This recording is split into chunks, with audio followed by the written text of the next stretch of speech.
হয়, আমি আমাৰ BPF দল হাগ্ৰামা মহিলাই ডাঙৰীয়া নেতৃত্বত এইবাৰ আমি একক সংখ্যাগৰিষ্ঠ পাবৰ কাৰণে সক্ষম হ'লোঁ আৰু যোৱা 5টা বছৰে প্ৰমোদ বড়ো ডাঙৰীয়া নেতৃত্বত যিটো চৰকাৰ আছিলে তেওঁলোকে ৰাইজক যিখিনি আশ্বাস দিছিলে কোনো এটা তেওঁলোকে আশ্বাস পূৰণ কৰিব নোৱাৰিলে।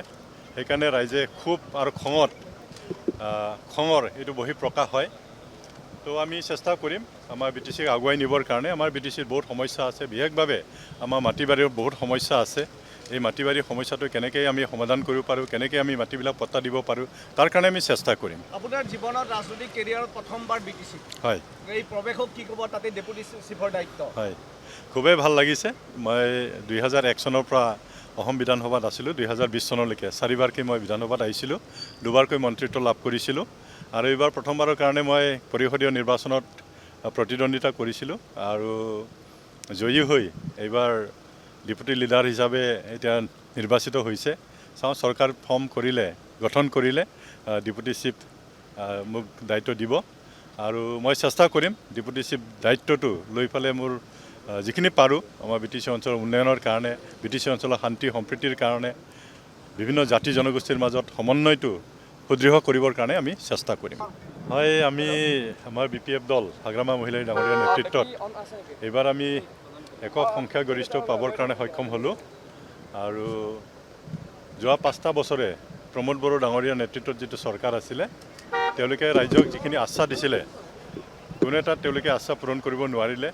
সেইকাৰণে ৰাইজে ক্ষোভ আৰু খঙৰ এইটো বহি প্ৰকাশ হয়। তো আমি চেষ্টা কৰিম আমাৰ BTCক আগুৱাই নিবৰ কাৰণে। আমাৰ BTCৰ বহুত সমস্যা আছে, বিশেষভাৱে আমাৰ মাটি বাৰীৰ বহুত সমস্যা আছে। এই মাটি বাৰীৰ সমস্যাটো কেনেকৈ আমি সমাধান কৰিব পাৰোঁ, কেনেকৈ আমি মাটিবিলাক পট্টা দিব পাৰোঁ, তাৰ কাৰণে আমি চেষ্টা কৰিম। আপোনাৰ জীৱনত ৰাজনৈতিক কেৰিয়াৰত প্ৰথমবাৰ BTC হয়, এই প্ৰৱেশক কি ক'ব, তাতে ডেপুটি চিফৰ দায়িত্ব। হয়, খুবেই ভাল লাগিছে। মই 2001 চনৰ পৰা অসম বিধানসভাত আছিলোঁ, 2020 চনলৈকে 4বাৰকৈ মই বিধানসভাত আহিছিলোঁ, 2বাৰকৈ মন্ত্ৰিত্ব লাভ কৰিছিলোঁ আৰু এইবাৰ প্ৰথমবাৰৰ কাৰণে মই পৰিষদীয় নিৰ্বাচনত প্ৰতিদ্বন্দ্বিতা কৰিছিলোঁ আৰু জয়ী হৈ এইবাৰ ডেপুটি লিডাৰ হিচাপে এতিয়া নিৰ্বাচিত হৈছে।